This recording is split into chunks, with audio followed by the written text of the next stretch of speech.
My whole family, desperate to borrow lifespan for the fake heiress, went so far as to sell me off to the underworld. When I opened my eyes again, I was surrounded by a pack of green-faced, tusked demons. My parents were kneeling before the king of the underworld's throne, their voices sickeningly sweet. We willingly offer our own daughter's life. All we ask is for Ivy to have 10 more years of life. The fake heiress, Ivy, stood nearby, looking down at me with a smug, triumphant expression. I let out a soft sigh. I couldn't believe I'd been sent back to the underworld. Reys, the king of the underworld, had been utterly devoted to me for 800 years, cherishing me more than his own life. But I still found him overbearing, and had snuck off to the human world for some fun. I never thought they'd send me back here. Looking at the familiar throne room, a shiver ran down my spine. Reys's words echoed in my ears. Elara, if I wasn't so terrified of hurting you, I'd break both your legs and keep you locked up by my side. I want you with me every single day. Those eyes of yours should only look at me. I bit my lip, a wave of frustration washing over me. I had finally escaped Reys, only for them to send me right back to the underworld.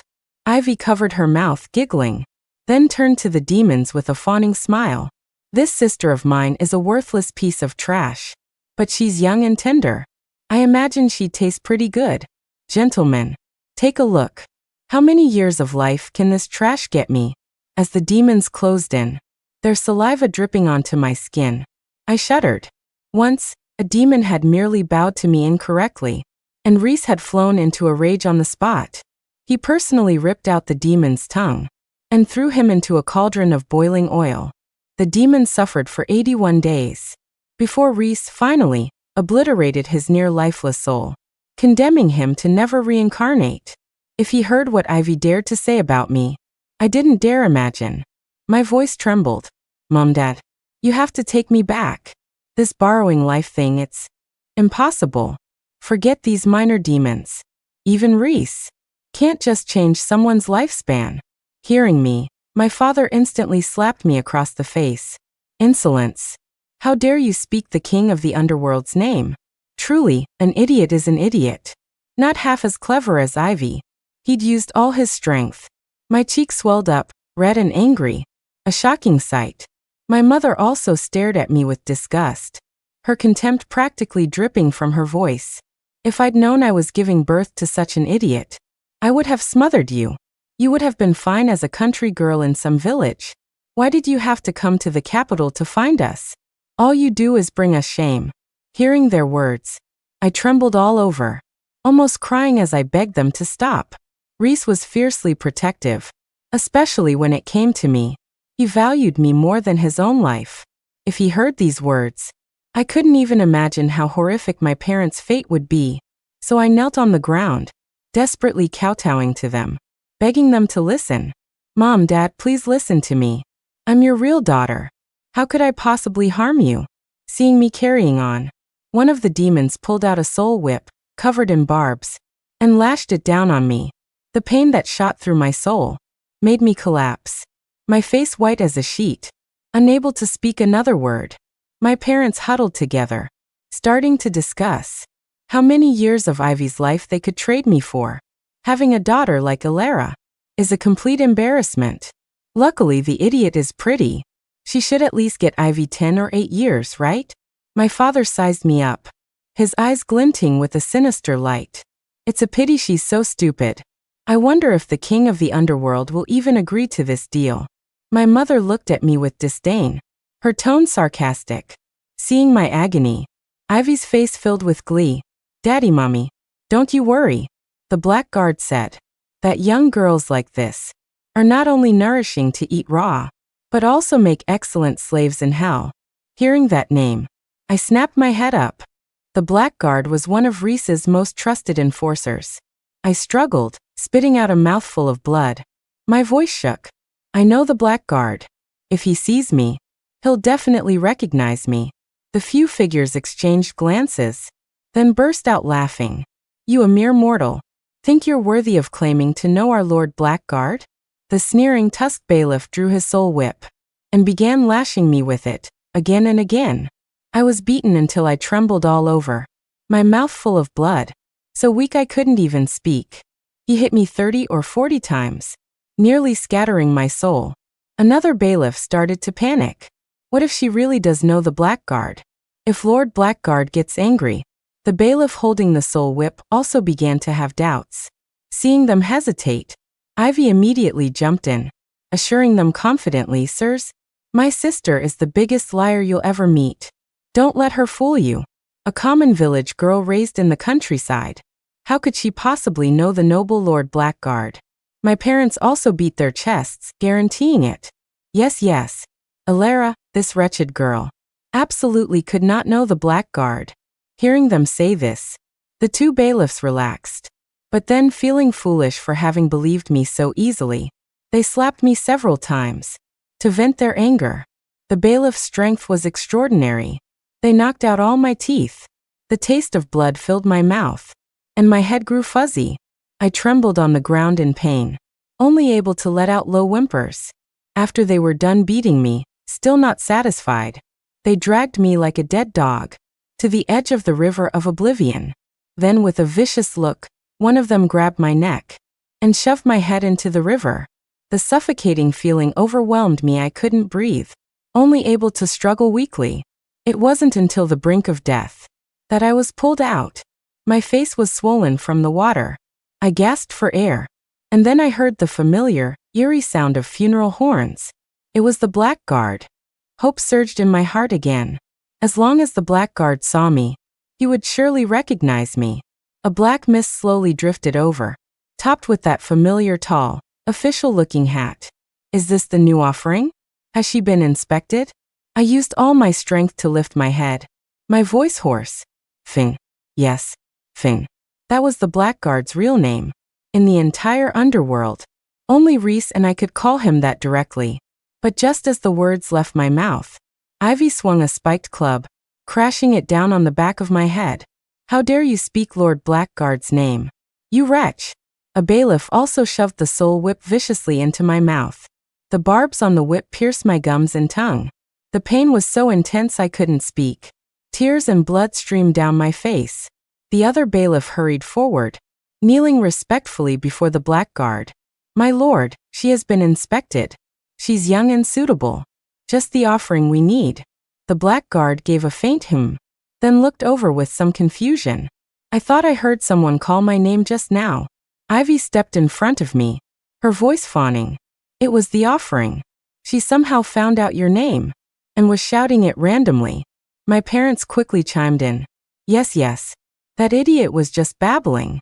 Please don't be angry. As she spoke, Ivy raised the spiked club again and slammed it onto my back. Behave yourself. The Blackguard's name is not for a worthless girl like you to utter. I coughed up a mouthful of blood, collapsing wretchedly to the ground, unable to speak. At that moment, I felt my soul weakening to an extreme degree. The Blackguard's face was hidden in a black mist, his expression unreadable, but his voice sounded hesitant. Hold on, let me see this offering. Her voice sounds very familiar.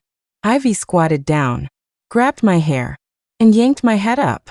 At this moment, I was ecstatic. If the Blackguard recognized me, I would be saved. I opened my swollen eyes and watched the Blackguard walk towards me, step by step. He reached me, lifted my chin with his cold hand, and examined me closely. Tears streamed down my cheeks. I almost uncontrollably tried to stand. The next second, I heard the Blackguard's cold voice. Don't know her. She's not very good looking either. Forget it. Send her to the 18th level of hell for the boiling oil. Afterward, present her as a gift to the king. My heart instantly sank. Looking at my reflection in the river of oblivion, I saw my current state. Cheeks swollen, eyes bloodshot, face caked with mud, and mixed with blood.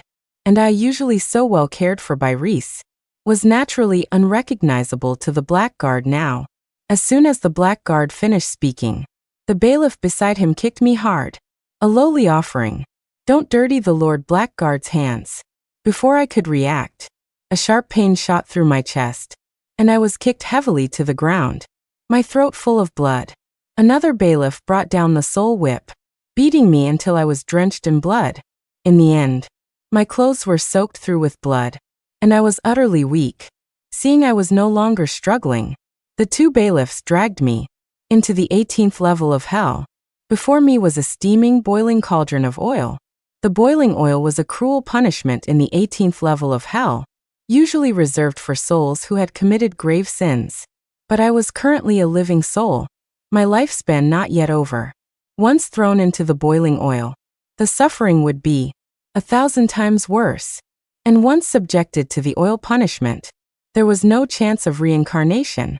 Seeing the two bailiffs about to push me into the cauldron, I steeled myself, and with all my might I struggled, ramming into them. Caught off guard, the two bailiffs stumbled. I seized the chance and turned to run towards the blackguard, but my father kicked me to the ground. He stomped on my head, the grit from his shoe grinding into the wounds on my face, the pain causing me to make gasping sounds.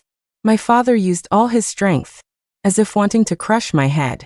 I twisted my head with effort, enduring the excruciating pain in my mouth, and managed to force out a few words. I am Elara. The blackguard and the two bailiffs froze simultaneously. After all, the name Elara was known to everyone in the underworld. Reys treated me like the apple of his eye, showering me with exclusive affection for 800 years. That's why there was a saying in the underworld: better to offend the king than to offend Elara. The blackguard's face darkened. He took a few steps towards me and asked, "What did this offering just say?" A chill spread through my heart.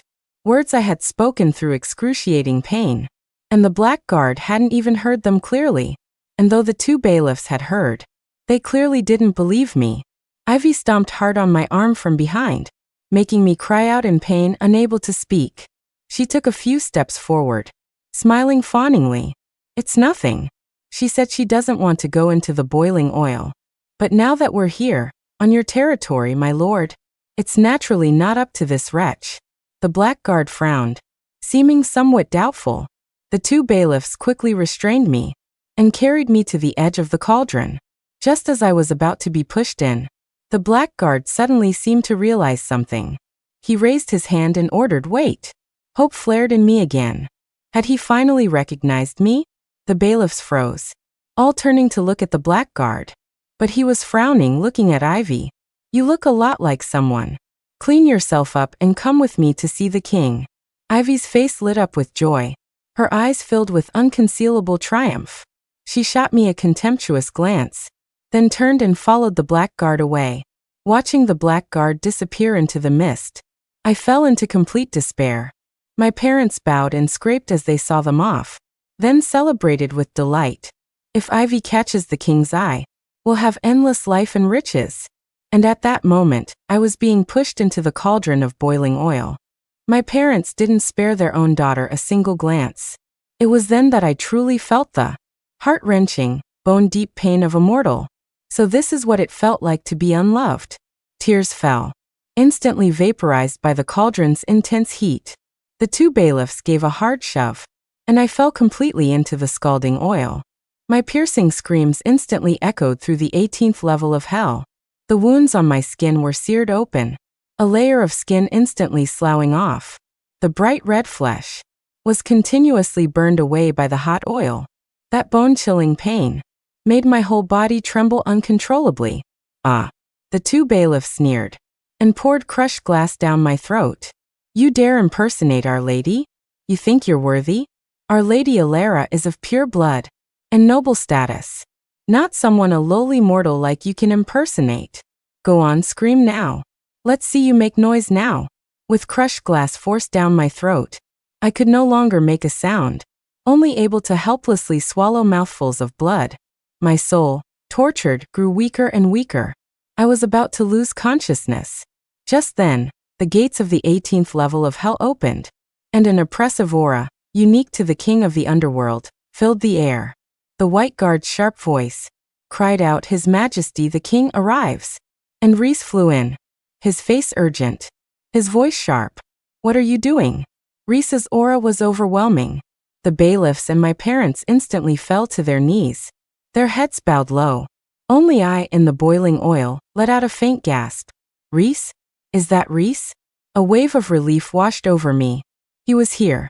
I was finally saved. Reys looked at the scene before him. His brow furrowed. I used all my strength to open my eyes. But they were so bloodshot.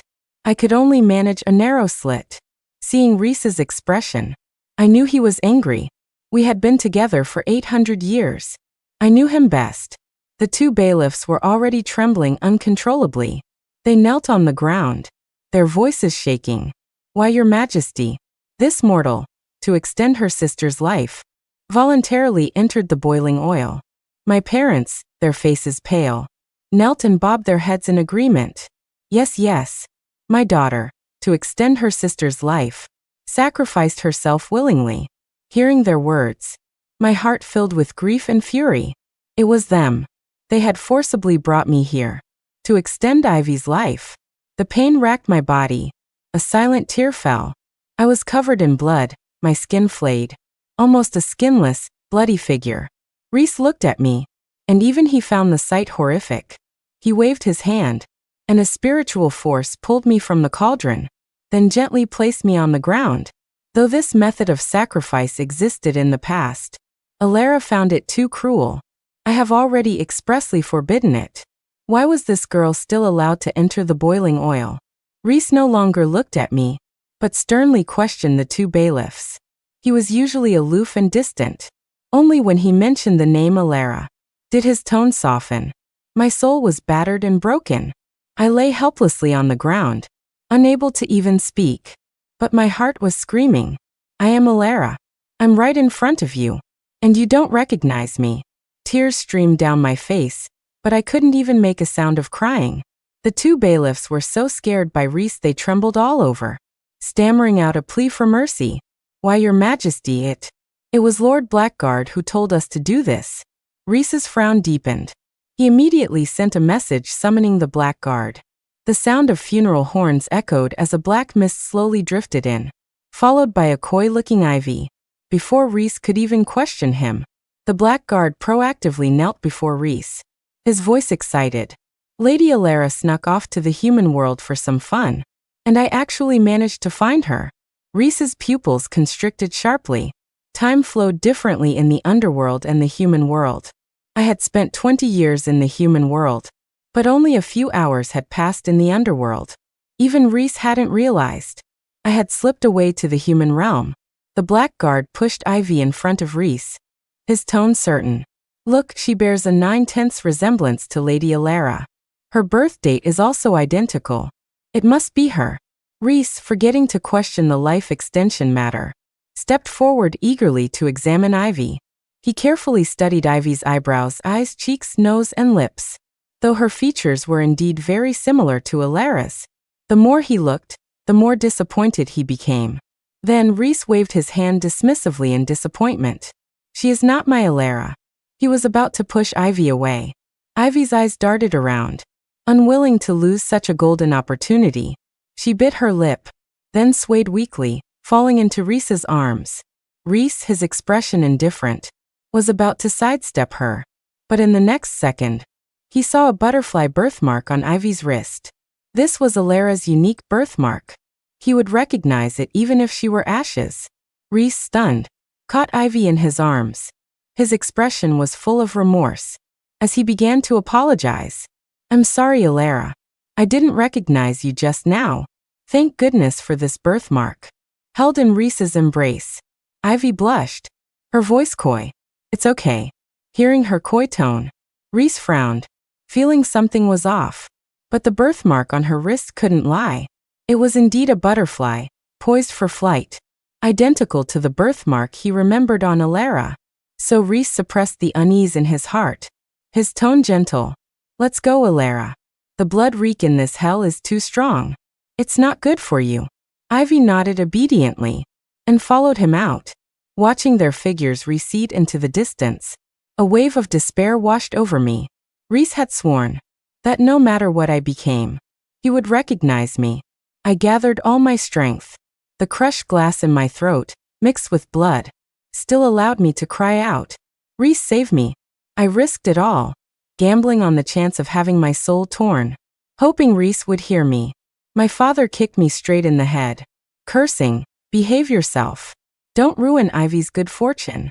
My mother also used all her strength to choke me, her face full of disgust. Getting my hands all bloody.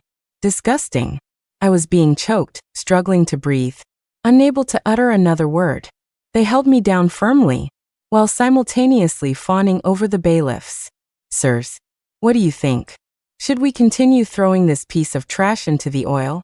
In a daze, I thought I heard Reys's voice. Just now, did I hear someone call my name? A flicker of hope rose in my eyes as I watched Reys step back into the 18th level of hell. The two bailiffs, terrified, quickly knelt. "Your Majesty, you must have misheard. Who here would dare call you by your name?"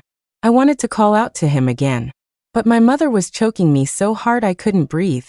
With all my strength, I struggled and kicked out at my parents. Caught off guard, they stumbled. Then I bit down hard on the bailiff holding me. "Ah!"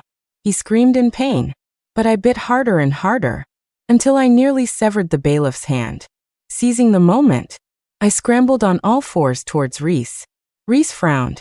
With a wave of his hand, the perpetually dim 18th level of hell finally brightened. He finally looked closely at me, struggling on the ground, covered in blood and filth. But by now my skin had been boiled off, leaving only red, scalded flesh. He couldn't recognize me at all. Didn't I forbid the trading of lifespans? How was she still allowed into the boiling oil?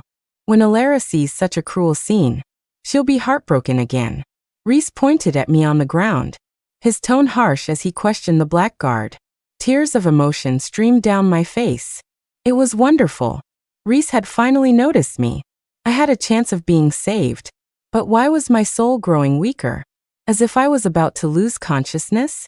The blackguard stood nearby, bowing, his voice obsequious. "My lord, please go and accompany Lady Ivy. I'll handle things here." Thump. Reys frowned, his face clouded with anger, and kicked the blackguard. "I've told you many times. Elara doesn't like to see this trading of lifespans. Are you treating my words as if they're nothing? Or perhaps this underworld is now run by you, Finn?" The blackguard was sent flying dozens of meters, then scrambled back. "Your Majesty, I guarantee it won't happen again. Please spare me." Reys's expression was cold and stern. He waved his hand lightly, and a bolt of spiritual energy shot towards the blackguard. He hadn't been this angry in a long time. "You're audacious, daring to trade lifespans. Should I perhaps give you my position as king?" These were heavy words. The blackguard was scared out of his wits. He knelt at Reys's feet, knocking his head on the ground desperately. "No, Your Majesty. I would never have such a thought. It's just that this sacrificial ritual was already underway, and this mortal offering has also been in the boiling oil. If the transaction isn't completed." My parents also quickly knelt, their voices fawning and sycophantic. "Yes, yes. My daughter willingly offered herself. Please, Your Majesty, grant our wish." I shivered violently. I knew what the blackguard meant by completing the transaction. First, the living soul is boiled in oil, then thrown into the 19th level of hell, to have the soul torn apart and devoured. After that, I would have no chance of reincarnation, only to be scattered to the winds, ceasing to exist. But at this moment, I had no strength left to make a sound, only able to tremble helplessly. Reys waved his hand, his tone decisive. "Nourish her soul, then send her back to the human world. Finn, you behave yourself. If you dare pull any more stunts behind my back, I'll throw you in the boiling oil first." After giving his orders, he turned to leave. Tears streamed down my face. A great weariness washed over my body. If Reys left, the blackguard would definitely not spare me.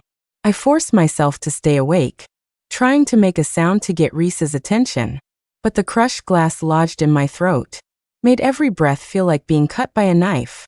I couldn't speak. Just as Reys was about to step out of hell, he suddenly turned his head. He lunged towards me, his eyes fixed on me, searching. "You feel very familiar to me." I trembled in agony, a wave of sorrow washing over me. "Yes, Reys. We were together for 800 long years. We met when he was still a mortal. Later, he died in battle. and was made king of the underworld due to his immense merits. When my soul returned to the underworld, he pestered me daily, fawning over me. But I couldn't stand his almost pathological possessiveness. If any male spirit so much as glanced at me, he would gouge out their eyes. That's why I snuck out of the underworld, intending to experience mortal life. But I never expected to encounter such villains as the family, who actually kidnapped me to the underworld to trade for lifespan. Thinking of all the grievances I had suffered, my tears fell uncontrollably. Reys had once solemnly promised that no matter what I became, he would recognize me. But now here I was right before him, tortured beyond recognition. With all my remaining strength, I shakily extended my hand towards Reys. If he saw that birthmark, he would surely recognize me. But just as I was about to touch Reys, Ivy's coy voice came from behind. "Your Majesty?" Ivy stood at the entrance to hell, looking nervously at Reys.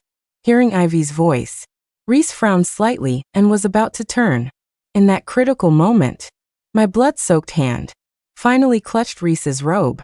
The moment Reys saw my wrist, his pupils contracted, and he was utterly shocked. He knelt beside me, his hands trembling, wanting to touch me, but afraid of hurting me. "Elara, Elara, you're the real Elara, aren't you? They dared to torture you like this." Reys gently gathered me into his arms, his voice shaking. His embrace was warm, with his unique sandalwood scent, making me feel incredibly safe. Ivy ran over, her expression tense. Seeing me in Reys's arms, a flash of resentment crossed her eyes. Then in a soft, delicate voice, she asked, "Your Majesty, what are you doing here?" Reys looked up, his eyes bloodshot, his face contorted with a terrifying rage. "You dared to impersonate Elara? You're looking for death." Ivy froze, her face pale as she approached to explain. "Your Majesty, Reys didn't spare her a single glance. He roared, "Finn, lock all these people in the 19th level, and summon some healers." He gently picked me up and swiftly walked out. I couldn't hold on any longer. My vision went black, and I fell into darkness. When I opened my eyes again, all the blood and grime had been cleaned from my body. I was lying in a soft, comfortable bed in a grand hall. Reys sat by my bedside, his eyes tearful as he watched me. "Elara, you're awake." I slowly sat up, surprised to find that all my injuries had healed. Reys must have used his spiritual power to treat me. The usually cold and distant king of the underworld now looked guilty, and with a thud, he knelt by my bed. "Elara, those who harmed you, I will make them pay the price." Reys clapped his hands. Several bailiffs entered, escorting my parents, and the two bailiffs who had abused me. My parents and the two bailiffs were shackled by their necks, kneeling on the floor. I was silent for a moment, then spoke coolly. "Where's Ivy?" A fierce glint flashed in Reys's eyes. He quickly added, "She's being punished in the boiling oil. I'll have her brought over immediately." He turned to my parents and the bailiffs, who were already limp with fear, and asked, "Which of you whipped Elara?" "Step forward." The bailiffs, knowing Reys's methods, were already trembling uncontrollably. "Forgive me, Your Majesty. It was me. But I truly didn't know it was Lady Elara. Otherwise, I wouldn't have dared, not even if I had 10 times the courage." The bailiff kowtowed repeatedly on the ground, his forehead red and swollen. His voice trembled, his courage utterly shattered. "Lady Elara, please forgive me. I beg you." The bailiff, knowing Reys only listened to me, turned to beg me instead. The memory of his brutal whipping resurfaced, and an uncontrollable hatred surged within me. The underworld has already forbidden the selling of lifespans and malicious trading. How dare you still? I closed my eyes, my voice icy. "I will not forgive you." The moment I finished speaking, Reys's spiritual power lashed out. The bailiff's limbs were severed, blood gushing out. His eyes bulged, and he made gurgling, choking sounds from his throat, clearly in immense pain. Then he tried to crawl towards me, begging for mercy, but gradually lost strength. Reys, with a cold wave of his hand, gouged out the bailiff's eyes and cut off his ears. He continued until the last drop of blood had drained, and the man dissolved into a pool of blood. The other bailiff was so terrified. He turned deathly pale and lost his mind. Reys looked coldly at my parents, his voice unusually frigid. So it was you two who wanted to sacrifice Elara? Elara is your own daughter. How could you be so heartless? Reys sounded somewhat puzzled, but no one dared to answer him. My parents both knelt on the ground, pleading for mercy.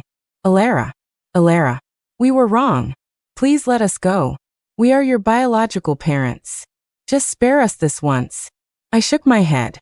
Strictly speaking, you never treated me as your own daughter. When I was born, the wet nurse had wicked intentions and swapped her own daughter with me. She even went so far as to tattoo Ivy's wrist with the same birthmark as mine.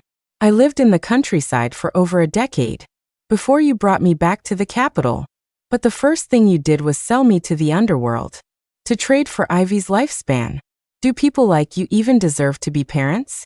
The smell of urine filled the air. Both of them had wet their pants, literally scared witless. Reys, not getting an answer, looked somewhat regretful, his voice growing even more sinister. To be so cruel to your own daughter. How should I punish you? A knife appeared in his hand. He walked slowly towards my parents, step by step. With a flick of his wrist, a thin slice of flesh fell from my father. A blood-curdling scream followed. Ah, it hurts. I was wrong, Your Majesty. Please spare me. Elara, Elara, save Daddy. Reys seemed not to hear, his expression cold as he cut, slice after slice. He made over 7,000 cuts, until both were nothing but empty skeletons. This was the punishment of death by 1,000 cuts. Reys waved his hand, and the blood and flesh on the ground vanished. A wave of nausea washed over me. I said softly, after they die, let them reincarnate. After all, their sins have been paid.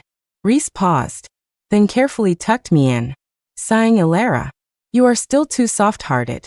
I had intended for them to have their souls scattered, never to reincarnate.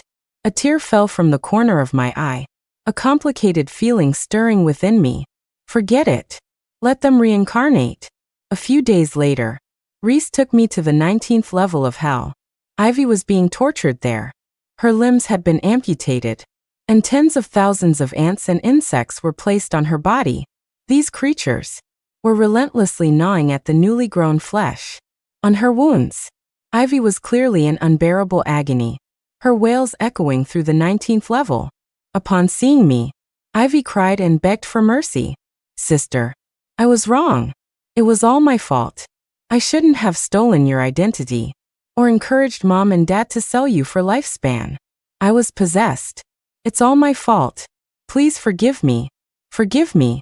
I looked at her, my eyes ice cold. There was a time I wanted to treat you as a sister, to get along with you. But do you know what it feels like to be betrayed by those closest to you? Do you know how much it hurts to be boiled in oil? Hearing my words, Ivy's crying grew louder. She wailed, I was just afraid you'd steal Mom and Dad's love. I was afraid of losing everything I had. Sister, I was wrong. It was my fault. I fell silent, saying no more. Reys waved his hand, and bailiffs came forward, lifting the grievously wounded Ivy into the cauldron of boiling oil. The scalding oil seared her wounds. Ivy let out a blood-curdling scream. As her screams grew fainter, I knew her soul was about to scatter. I couldn't bear to watch any longer, and turned to leave. Reys hurried after me, his voice placating. Elara, I've already condemned Finn to reincarnate as an animal. Are you satisfied with this outcome? I nodded. Let this matter end here. I need to leave. As soon as I said it, Reys's eyes reddened. He gently tugged at my sleeve. You just got back, and you're covered in injuries. Why are you leaving again? It was hard to imagine. The usually cold and solemn king of the underworld, with tears in his eyes. Elara, please don't leave me, okay? I carefully observed the familiar surroundings of the underworld. My voice light. I'm going to undergo my ascension trial. After the trial, the heavens will grant me a position in the underworld. I think some of the gray areas in this realm need to be addressed. After this ordeal, I finally understood that true strength comes from within. I want to gain power, to ensure that such things never happen again, to prevent innocent people from ever suffering the fate of being sacrificed. A beam of light enveloped me, and my figure gradually faded. I waved to Reys, my voice serene. Wait for me here. I'll be back soon. And